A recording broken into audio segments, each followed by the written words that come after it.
Olá pessoal, aqui é o professor Luiz Roder, esse aqui é o canal Terra Firma. Opa, minha cola aqui tá aparecendo. Esse aqui é o canal Terra Firma Society. Uh, Vou convidar vocês, em primeiro lugar, para se inscrever, deixar o like, dislike, acionar o sininho para, né? Já tem uma galera acompanhando o canal de verdade, assim, então eu queria agradecer a vocês aí, Felipe, Amália, o pessoal que se inscreveu esses dias aí, tem sempre uma galera que tá sempre participando de um jeito ou de outro, se não manda mensagem aqui, mas manda lá no inbox, então, pô, muito legal se puder divulgar, continuar divulgando, e vamos lá, rumo a 1 milhão de inscritos.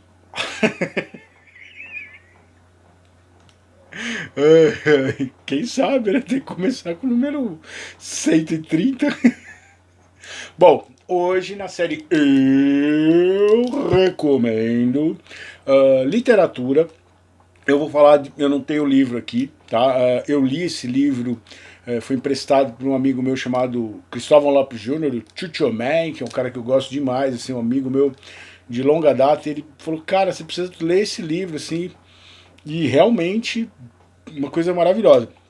100 anos de solidão do Gabriel Garcia Marques, colombiano, prêmio Nobel de Literatura, né? A obra que colocou assim o prêmio Nobel na mão dele foi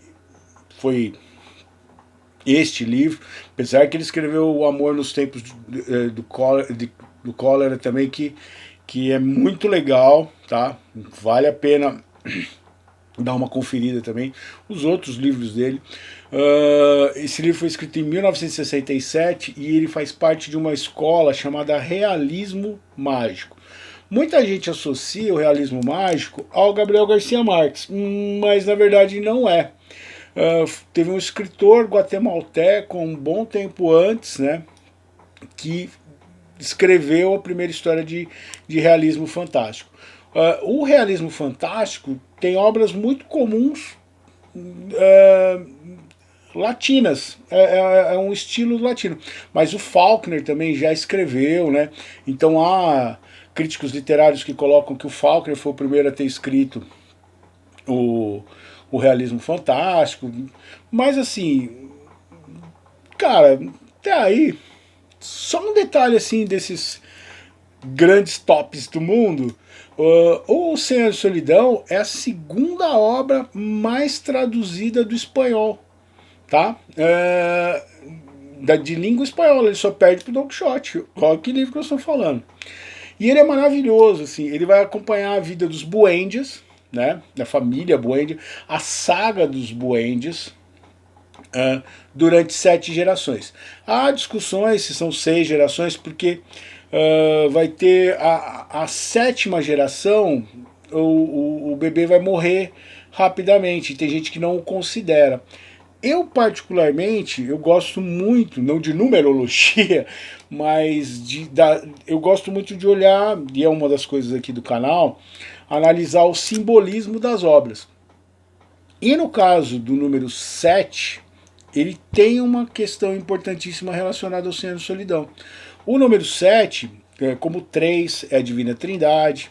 Quem já assistiu, por exemplo, aquele Como Se Fosse a Primeira Vez, da Drew Barrymore com Adam Sandler, ela tem 3 homens na vida dela: o Pai, o Filho e o Espírito Santo. Ela tem o pai dela, o irmão dela, que é o filho, e o Espírito Santo é o Adam Sandler. É ele que vai operar o grande milagre que vai acontecer na vida dela. Eu tinha parado para pensar nisso? Não. O número 5, por exemplo, quem assistiu Umbrella Academy está muito ligado a isso. O número 4, por exemplo, 4 é a morte. Por isso você tem no Apocalipse, a melhor obra onde você analisar essa simbologia da Cabala, por exemplo, porque apesar dos religiosos não gostarem disso, o Antigo Testamento ele foi escrito muito baseado na Cabala. A linha judaica do Antigo Testamento era muito influenciada pela Cabala, que é uma interpretação mais mística da simbologia. Então por isso que você vai ter 4 cavaleiros do Apocalipse, que é a morte. Então o número 4 é a morte. Na Umbrella Academy, por exemplo, O número 4 é o cara que fala com os mortos. O número 5 é o cara que funde as dimensões, ele viaja pelo tempo e pelas dimensões. Por isso que você tem o pentagrama. Né? Como diz o meu amigo velho, segunda vez citado hoje no dia da camiseta do Misfits, o pentagrama de Davi. Se é de Davi, são 6, então não dá pra ser penta. Mas depois a gente conversa isso, né, velho? A gente já explicou isso pra você. Isso é uma história muito louca. E aí, então, você tem essa questão. O Neo é um anagrama de one, em inglês, o escolhido. Então você tem várias simbologias. E o 7, ele é o encontro de todas as estradas, de todos os caminhos. Ele é a intersecção do presente, passado e futuro. Dentro dessa ideia do simbolismo. Como o 8 é o infinito, como o 9 é Deus, por isso 6, né? Apesar que o 666, que é 616, é outra história, que nós temos 4 vídeos aqui para fazer. Calma. Voltando aos 100 anos de solidão, então você vai ter as 7, e aí por isso que eu gosto dessa leitura, muitos autores, até porque quando você vai ler o 100 anos de solidão, nas edições, ele vem com o mapa genealógico da família, e lá aparece 7.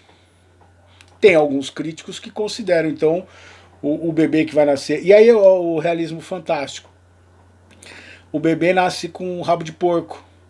Por que ele nasce com um rabo de porco? Porque os Buendias, eles moram numa cidade da Colômbia e eles resolvem se afastar e fundar uma cidade chamada Macondo. E os 100 anos de histórias que serão contados neste livro são as histórias de Macondo. Por que 100 anos de solidão? Porque essa família meio que vai viver só entre ela lá. E aí, por que o bebê nasceu com rabinho de porco? E por que a avó, que é a matriarca, tinha medo disso? Porque eles são primos. Então tinha essas lendas, né? Você tem o lance dos consanguíneos, é por isso que fazem muita brincadeira com o pessoal do sul dos Estados Unidos, porque você tem muito casamento entre primos, que a pessoa fica meio, né? Existe, né, problemas realmente você ter filho. Isso é biologia, depois vamos pro 100 anos de solidão. E então tem assim, no 100 anos de solidão a gente vai acompanhar a família Buendia e as suas histórias. Então são vários, é um livro muito gostoso de ler, tá? Muito bem escrito, mas ele é divertido, só que ele é trágico. Então ele tem uma história lá que o cara,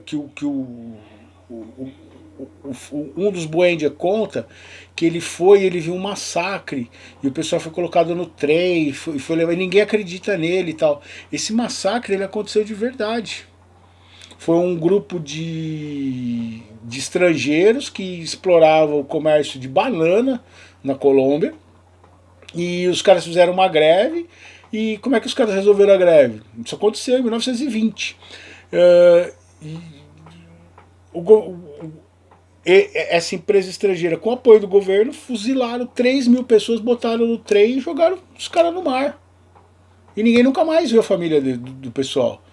É óbvio que nessa época não tinha internet. Você imagina como era rudimentar isso. Você está falando do interiorzão da Colômbia, assim. Então ele vai contar histórias, né, que se passam na cidade de Macondo. Eu me identifico muito com esse livro, porque a minha família é de uma cidade, são de 2 cidades relativamente pequenas, e uma muito pequena, que é São Pedro do Turvo, que tem 5.000 habitantes, assim. E assim, desde pequeno a minha família veio de lá, meu pai é de São Pedro do Turvo, minha mãe é de Santa Cruz do Rio Pardo, e você tinha essas histórias. Então assim, eu lembro da minha tia Beth falar assim, o povo do cemitério. O povo do cemitério é a galera que mora perto do cemitério, que era uma galera assim, considerada rústica, né? Então assim, e aí eu tinha essa imagem do povo, e quando você lê o 100 anos de solidão, eu me lembrava muito dessas conversas de São Pedro, assim, de figuras pitorescas, né? E ele é fantástico, assim. São várias histórias, você vai acompanhar as gerações, e aí é onde é legal. E outra questão do título, por que 100 anos de solidão? Porque essa família, ela vai morar lá, e assim, ele tem uns lances, porque é realismo, de novo, realismo mágico. Tem uma hora que começa a chover em Macondo e chove durante 5 anos. E aí vai contando as histórias desse tempo que foi, o que isso causou. Você tem os ciganos que vêm, né? Que era o Melquiades, que ele não era bem visto nas cidades em volta, mas ele era muito recebido pelo patriarca dos Buendia, então ele gostava de receber. E lá ele tinha, o Melquiades tinha um quarto só para ele, onde ele tinha os pergaminhos dele. E aí o penúltimo filho começa a tentar decifrar que é esse que viu o massacre lá. Ele se isola e ele vai pro quarto do Melquiades e começa a tentar decifrar os pergaminhos do Melquiades, que era um alquimista, né? Só que aí esse realismo fantástico, ao mesmo tempo ele é mágico, desculpa. Ele tem algumas coisas que são interessantes no seguinte sentido. Por exemplo, esse Melquiades, ele levava gelo para eles quando ele ia lá. Para eles, nossa, gelo era uma coisa muito louca, assim. E você sabe que antes de Cristo já se mantinha gelo, era uma coisa valiosa, tal. Tem um episódio do Roma que a moça chega e fala assim, ó, eu trouxe 5, ela vai dar um presente lá na série, uma coisa valiosa, eu trouxe 5 barris de gelo, né? Então já existia, mas era uma coisa assim que não era tão simples. E aí o pessoal vê o gelo assim no 100 anos de solidão e olha aquilo como se fosse uma coisa assim de outro. Então, opa, eu tava fazendo vídeo sem o meu microfone, espero que ele tenha conseguido pegar aqui melhor. E aí ele vai pegar essas questões, né, de coisas que são mágicas para quem não conhece o efeito, e algumas coisas realmente, aquela coisa dos 5 anos da chuva lá. E eu não vou dar spoiler, eu gostaria que você lesse esse livro, porque ele vale muito. Eu recomendo. Mas ele tem uma coisa que ele volta aqui, aí eu volto na questão da imortalidade, que eu acho que vai ser o grande mote do canal aqui. O existencialismo e a imortalidade, que a gente busca a imortalidade dentro do existencialismo. E aqui é muito interessante isso. Como os erros dessa família se repetem de geração por geração. Então ele mostra que o ser humano não consegue aprender com seus erros, que a próxima geração vai repetir os erros dos pais, e por mais que a gente... de novo eu volto na questão da pandemia, ou de governos totalitários, a gente olha assim e fala assim, não, como que os caras naquela época caíram nessa?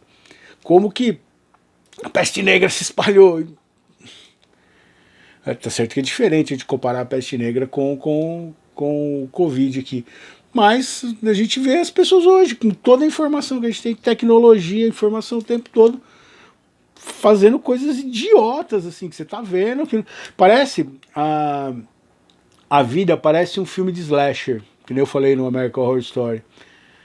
Não abre aquela porta, o assassino tá lá. E a gente vai lá e abre a porta. A gente precisa, sei lá, nós vamos precisar aprimorar esse conceito ainda para entender melhor.